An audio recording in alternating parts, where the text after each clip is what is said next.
오늘 에스더 세 번째 설교를 드립니다.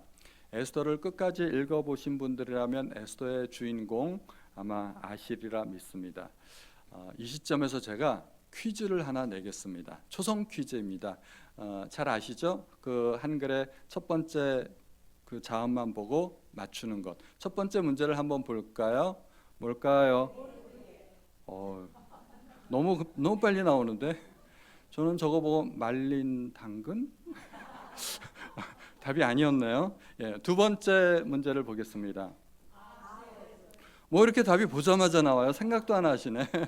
아하수에로 정답입니다. 요거를 보시고 혹시 9시 알람?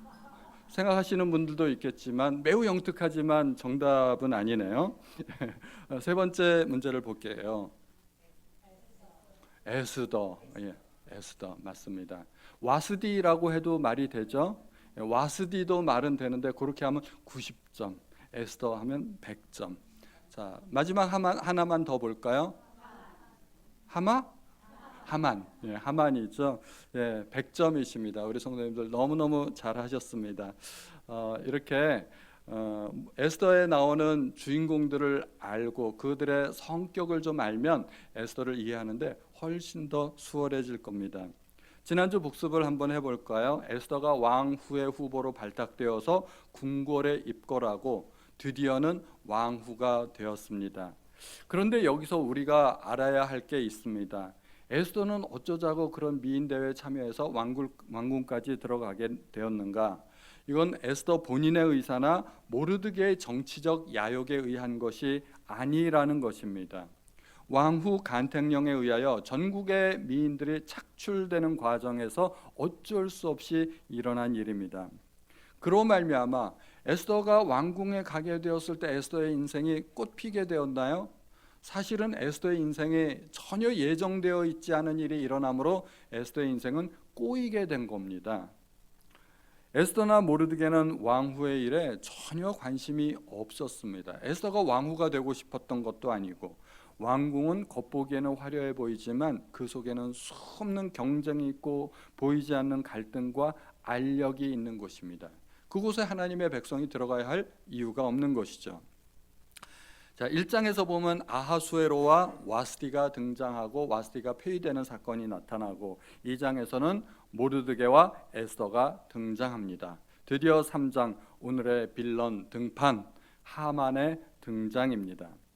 1장과 2장 사이에 그 후에 하고 시간 간격이 나오는데 그 시간이 얼마나 있었다고요? 3년입니다. 3년 동안에 왕은 그리스 정벌에 나섰다가 대패하고 돌아오죠. 오늘 본문의 3장도 똑같이 그 후에 하고 시작합니다. 2장과 3장 사이에는 얼마만큼의 시간 간격이 있을까요? 세밀하게 읽어보신 분들은 알 텐데 2장에서 에스더가 왕후가 되는 것은 아하수에로 7년의 일입니다. 그리고 하만이 유대인들을 진멸하려고 하는 것은 아하수에로 12년의 일입니다. 그러므로 2장과 3장 사이에는 한 5년 정도의 시간 간격이 존재하는 것입니다. 그 후에 하니까 바로 일어난 일 같지만 상당한 시간이 지났습니다. 그 5년이라는 세월 동안에 하만이라는 인물이 왕의 제2인자 자리까지 올라가게 됩니다. 누구라도 능력이 있으면 제2인자가 되는 것은 절대 이상한 일이 아닙니다. 그런데 왕은 모든 신하를 명하여 하만에게 무릎 꿇고 절하라고 명을 내렸다는 것이 요건 좀 이상한 일이 될 수 있습니다. 왕이 그렇게까지 신하를 높여 주어야 할 이유가 있을까요? 이것은 아마도 하만의 교만과 지극한 아부심 때문이 아니었을까 생각이 됩니다. 하만의 성품을 보면 매우 교만합니다. 그리고 아부를 잘하고 술수에 능한 사람으로 보입니다. 뒤에 나오는 이야기이지만 왕이 모르드게의 고발로 역적 모의를 발견한 것에 대해서 중요한 인물을 어떻게 높이면 좋겠느냐 물었을 때 하만은 이렇게 대답합니다. 에스더 6장에 왕께서 입으시는 왕복과 왕께서 타시는 말과 머리에 쓰시는 왕관을 가져다가 그 왕복과 말을 왕의 신하 중 가장 존귀한 자의 손에 맡겨서 왕이 존귀하게 하시기를 원하시는 사람에게 옷을 입히고 말을 태워서 성중 거리로 다니며 그 앞에서 반포하여 이르기를 왕이 존귀하게 하기를 원하시는 사람에게는 이같이 할 것이라 하게 하소서 하니라. 하만이 잘못 생각했죠.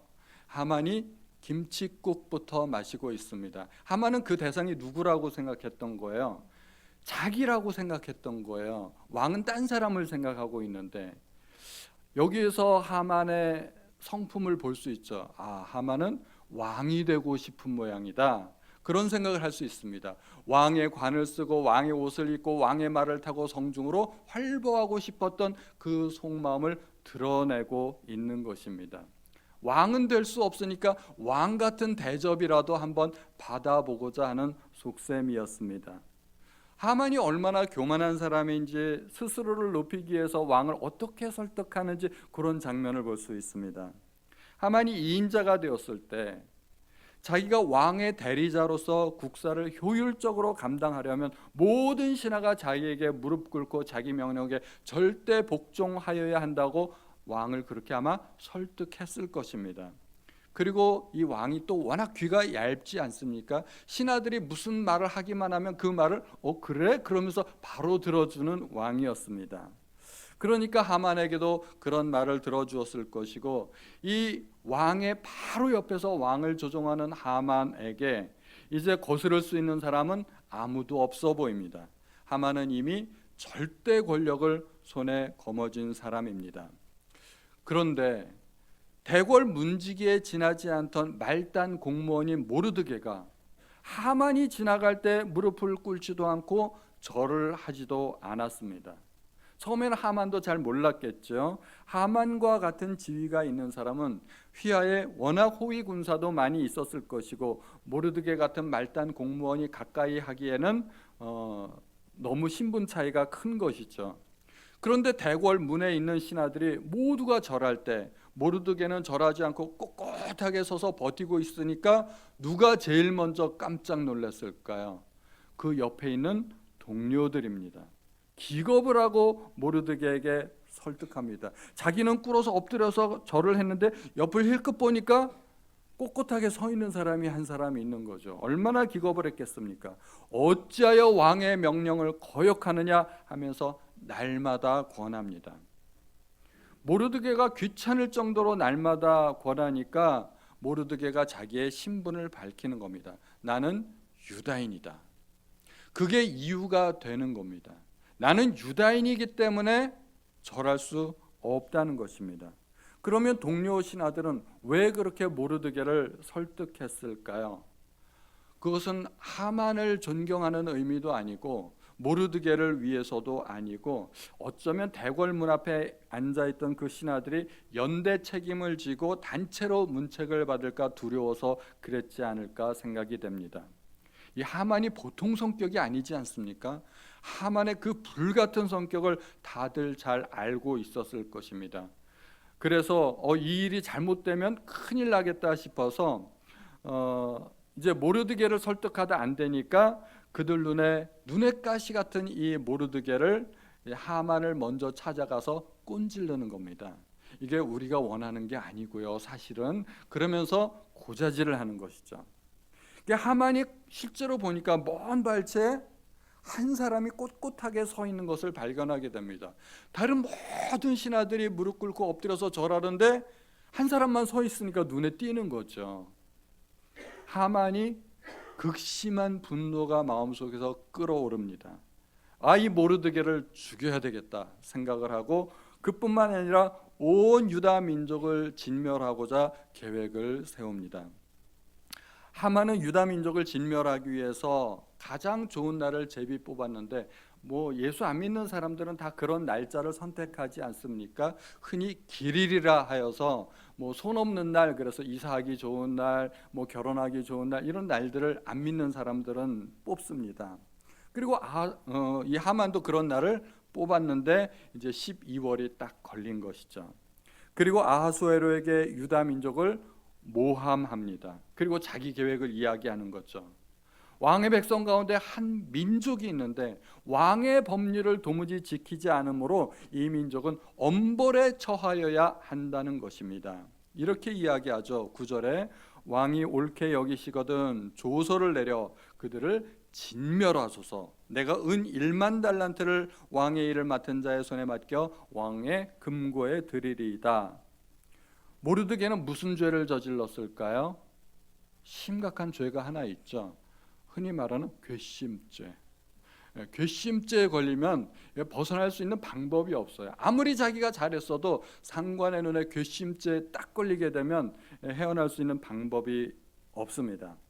그런데 사람이 괘씸하면 심지어 능지처참할 수도 있고 연좌제를 걸어서 온 가족을 처형할 수도 있겠지만 한 민족을 진멸한다는 것이 이게 상식적인 일일까요? 이게 말이 되는 것일까요?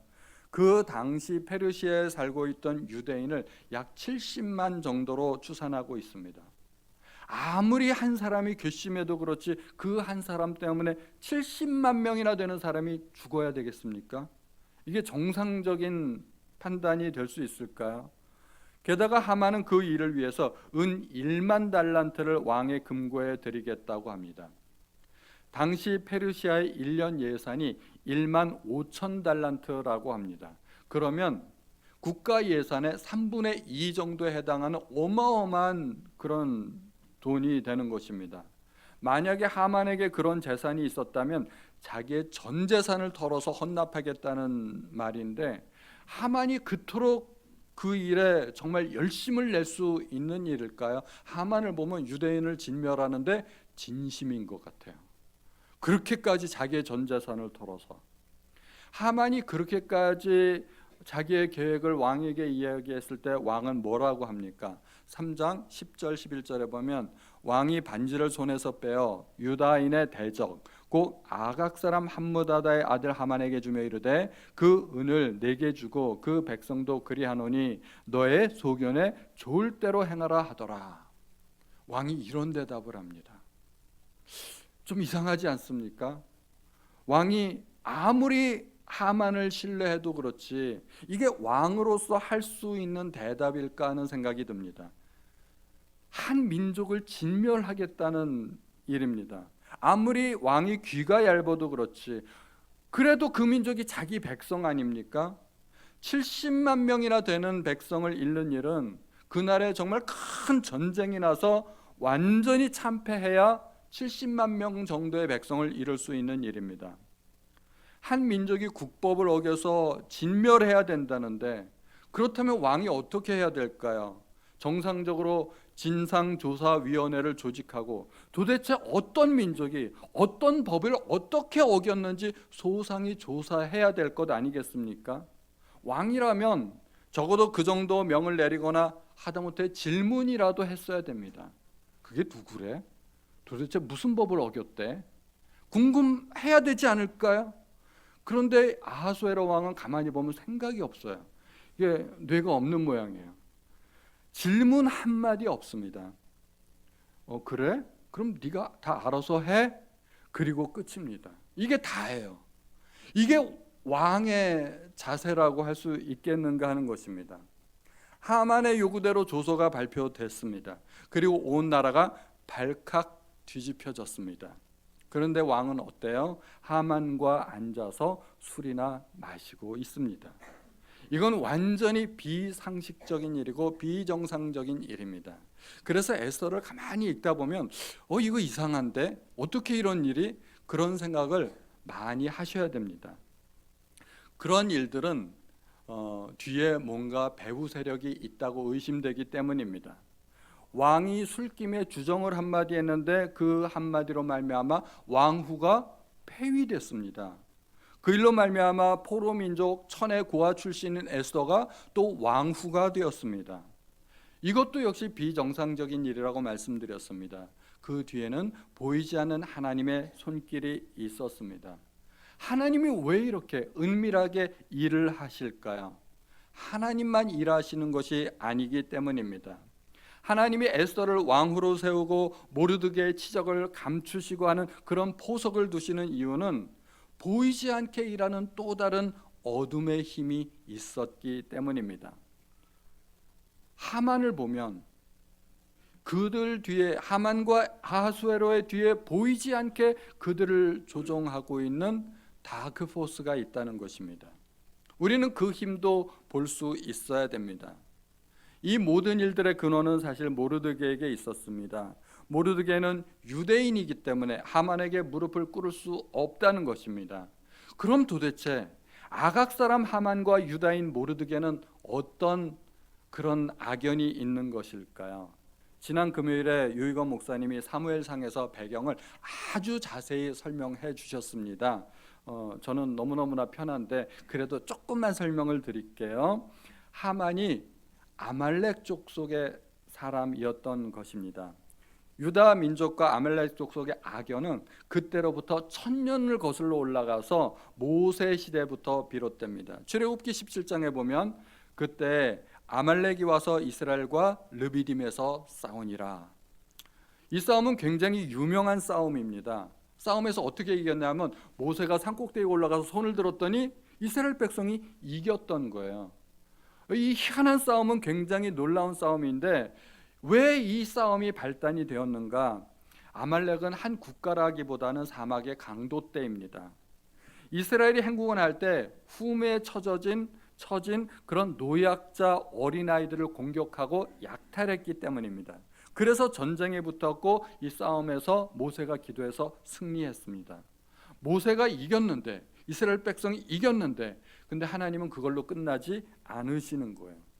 출애굽기 17장에 계속해서 보면 여호와께서 모세에게 이르시되 이것을 책에 기록하여 기념하게 하고 여호수아의 귀에 외워 들리라. 내가 아말렉을 없이 하여 천하에서 기억도 못하게 하리라. 이게 다가 아닙니다. 또 16절에 이르되 여호와께서 맹세하시기를 여호와가 아말렉과 더불어 대대로 싸우리라 하셨다 하였더라. 하나님이 아말렉에 대해서 이렇게까지 진노하시는 이유가 있습니다. 이스라엘이 행군할 때 힘이 없어 뒤처진 약한 사람들을 공격했기 때문입니다. 이 하는 짓이 꼭 마귀가 하는 짓하고 똑같습니다. 그래서 500년이 지나서도 하나님은 그 일을 기억하고 가나안 땅에 들어가서도 잊지 말라고 하십니다. 신명기에 보면 너는 천하에서 아말렉에 대한 기억을 지워버리라. 너는 잊지 말지니라. 이런 말씀을 보면 하나님도 완전히 뒤끝 장렬입니다. 하나님 뒤끝이 장난이 아니에요. 그러니까 하나님이 진노하시면 얼마나 무서운 일이 생기는지 우리는 기억해야 됩니다. 500년 뒤에 이스라엘 민족은 가나안 땅에 들어가서 사사시대를 걸쳐서 이제 왕정시대를 맞이하게 됩니다. 첫 번째 왕 사울이 세워지자마자 하나님은 명을 내리십니다. 아말렉을 진멸하라 하는 것입니다. 무섭죠? 500년이 지난 사건인데 하나님은 잊지 않으시고 사람들은 다 잊었는데 하나님은 기억하시고 자기 백성에게 행한 그 악한 일을 행한 아말렉을 진멸하라 하십니다. 이걸 보면 하나님은 엄청나게 편가르게 하세요. 네 편 내 편 딱 구분되어 있는 것이죠. 하나님은 절대로 내 편을 잃어버리시는 하나님이 아니십니다. 그런데 사울은 안타깝게도 이 부분에서 실패하고 말았습니다. 그걸 나중에 다윗이 이루는데요. 아말렉의 왕이었던 아각과 그 족속을 살려두게 되죠. 나중에 사울에게 쫓기던 다윗이 블레셋 지방의 시글락이라는 지방에 숨어 살게 되는데 다윗과 그 군사들이 잠시 마을을 떠난 사이에 아말렉이 또 쳐들어와서 부녀들을 사로잡아 갑니다. 집을 다 불태우고. 아말렉은 그렇게 빈틈을 노리고 들어오는 것이 꼭 마귀가 하는 짓과 같고 실제로 성경에서 아말렉은 사탄을 상징합니다. 그때 끝까지 아말렉을 뒤쫓아가서 아말렉을 진멸한 것이 바로 다윗이었습니다. 일부 아말렉 족속이 도망쳐서 살아남았을 것이고 그 중에 아각 족속의 후예가 하만이 된 것입니다. 아각은 아말렉 왕의 이름이었죠. 그런데 그 족속의 이름이기도 합니다. 이스라엘에 12지파가 있는데 12지파는 원래 12형제의 이름이잖아요. 그래서 개인의 이름이 한 족속의 이름이 되는 경우가 많습니다. 모르드게는 누구일까요? 유다인이면서 베냐민 지파라고 합니다. 베냐민 지파라면 사울 왕과 같은 집안 출신입니다. 500년 전에 사울은 아말렉을 진멸하지 못했는데 이제는 아말렉의 후예가 유다 민족을 진멸하겠다고 하는 것입니다. 원수는 외나무 다리에서 만난다고 하더니 베냐민 지파 사울의 후손과 아각의 후손이 운명적으로 만나게 되는 것입니다.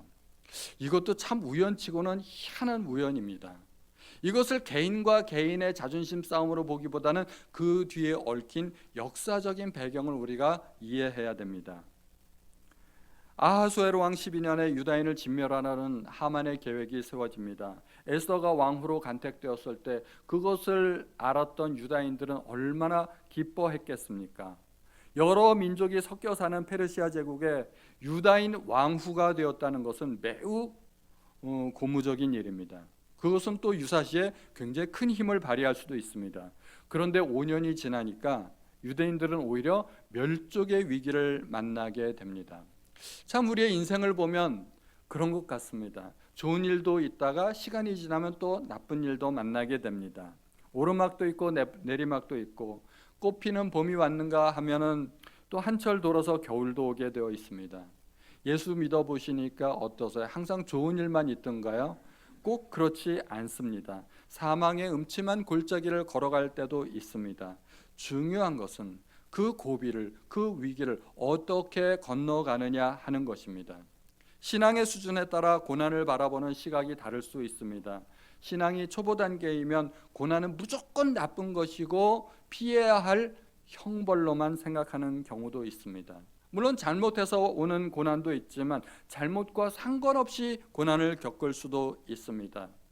유대인의 멸족 위기는 모르드게의 신앙의 절개 때문에 발생한 일입니다. 형벌이 아닙니다. 그런데 신앙이 어리면 무조건 고난을 피하려고만 하고 복받는 신앙만을 원하게 됩니다.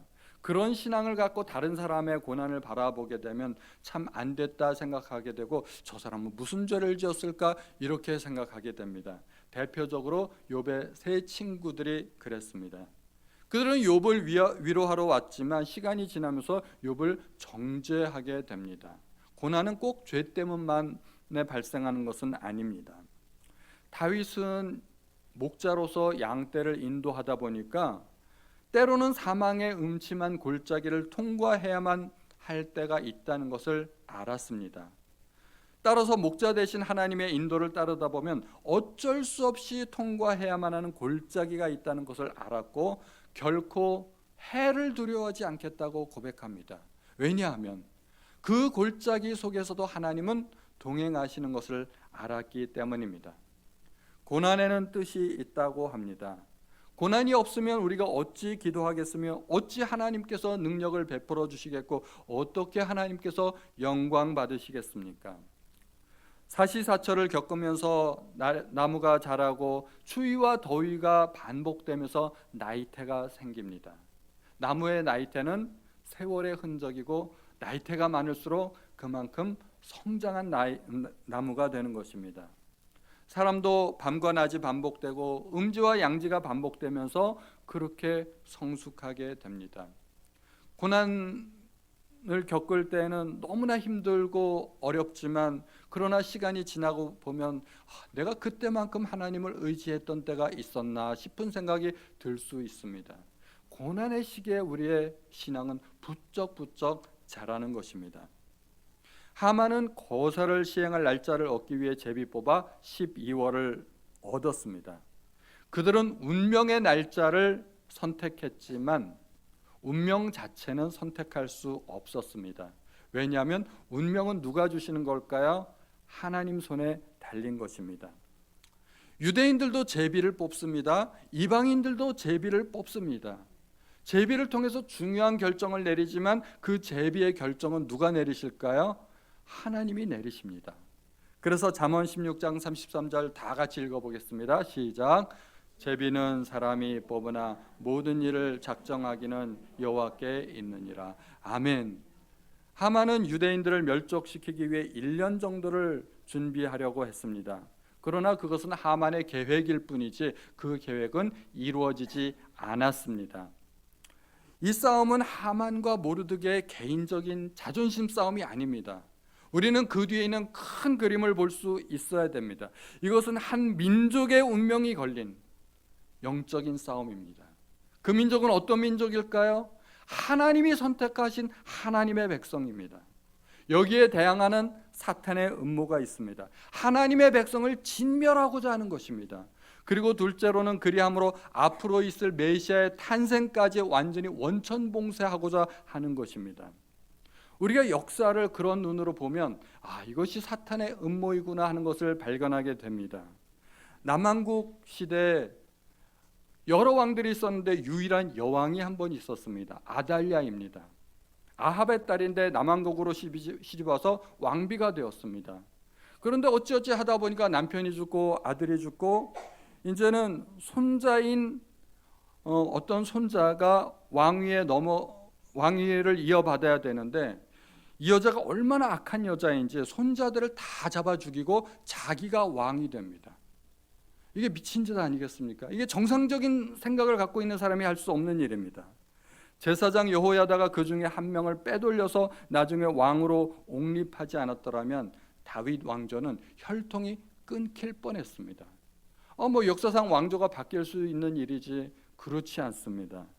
이 문제는 하나님께서 다윗에게 언약하신 다윗의 언약이 무너지는 사건이 될 수 있다는 것입니다.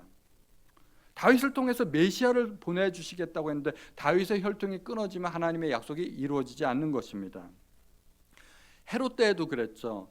헤롯은 베들레헴에 새로운 왕이 탄생한다는 말을 듣고 그 일대 2살 이하의 어린아이들을 학살합니다. 새로운 아기가 태어나 성인이 될 때까지 자기는 살지도 못할 거면서 그런 일을 자행했던 것입니다.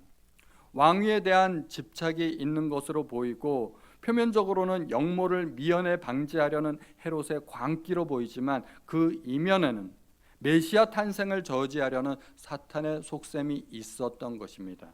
다행히 예수님이 피신을 가셨죠. 또 멀리 바라보면 애굽에서 종살이할 때 남자아이가 태어나거든 나일강에 던져버리라는 바로의 명령도 있었습니다. 이것도 역시 겉으로 보기에는 히브리 노예들의 숫자를 조절하여 반란을 미리 방지하겠다는 것이지만 히브리 민족을 영원히 노예로 삼고 그 가운데 태어날 메시아를 저지하려는 사탄의 흉계가 있는 것입니다. 성경을 가만히 보면 바로는 완전히 사탄을 상징하는 인물이라는 것을 알 수 있습니다. 이렇게 역사적으로 사탄은 끊임없이 메시아 탄생을 저지하려고 노력했고 메시아가 태어났지만 십자가에 못 박아 죽게 했습니다. 지금도 사탄은 어떻게든 하나님의 백성을 괴롭히고 못 살게 하려고 합니다. 구약에만 있었던 일이 아니고 신약에만 있었던 일이 아니고 지금도 그 일이 반복돼서 일어나는 일입니다. 요한복음 10장 10절 다 같이요. 시작. 도둑이 오는 것은 도둑질하고 죽이고 멸망시키려는 것뿐이요 내가 온 것은 양으로 생명을 얻게 하고 더 풍성히 얻게 하려는 것이라. 여기에 도둑 누구일까요? 이게 마귀입니다. 마귀 사탄입니다. 사탄이 오는 목적은 죽이고 도둑질하고 멸망시키려는 것뿐입니다. 만약에 모르드게가 하만에 의하여 처형되었다면 어떻게 되었을까요? 그런 일은 있을 수 없지만 베냐민 지파는 역사에서 영원히 사라져 버릴 것입니다. 그렇다면 500년 뒤에 나타날 베냐민 지파의 또 다른 사울도 존재하지 않게 되지 않습니까? 그 두 번째 사울은 그리스도를 만나 회심하고 박해자에서 순교자가 됩니다. 그 두 번째 이름은 바울인데 그로 인하여 아시아와 유럽에 복음이 전파되고 수많은 교회가 세워지게 됩니다. 베냐민 지파 첫 번째 사울은 실패했지만 그 위기를 모르드게가 극복함으로 베냐민 지파 두 번째 사울은 하나님 나라의 돌격대장이 되어서 사탄과의 전쟁에 승리하고 하나님의 나라를 확장하는 군사로서 활동하게 됩니다. 그러므로 사탄의 음모는 현재 하나님의 백성을 진멸하는 것도 있지만 미래 하나님의 일꾼의 싹을 잘라버리려고 하는 것입니다. 지금 교회에 대한 사탄의 전략은 무엇일까요? 뭐 그렇게 교회 가지 말라고 박해하는 일도 별로 없는 것 같은데 사탄의 전략을 눈여겨봐야 됩니다. 저는 다음 세대라고 생각합니다. 사탄은 우리의 지금 신앙이 다음 세대로 전수되지 못하게 합니다. 지금 주일학교 중고등부 없는 교회들이 얼마나 많은지 모릅니다.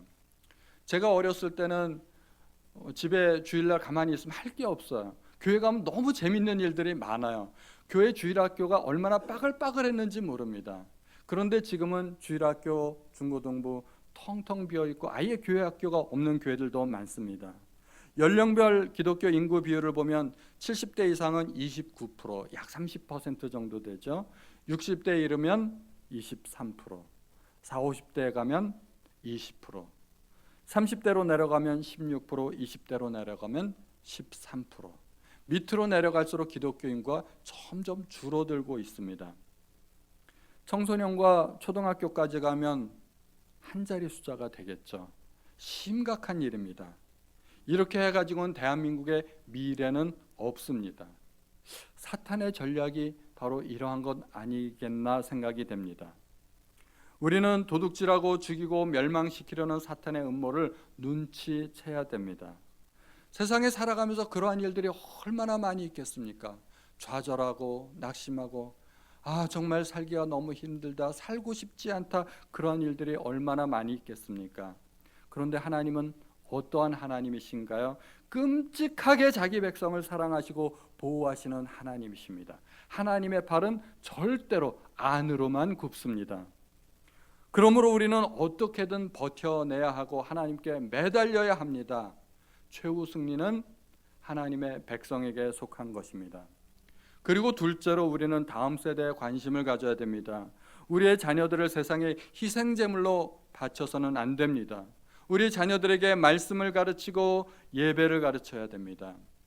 이제 우리 교회는 후반기부터 작년부보다는 교회 학교에 더 많은 관심을 가지고 더 많은 재정 투자도 해야 되겠다고 생각합니다. 이제 올 여름에도 주일학교 중고등부 캠프가 있고 청년부 또 단기 선교가 있습니다. 기도해 주시고 후원해 주시기 부탁드립니다.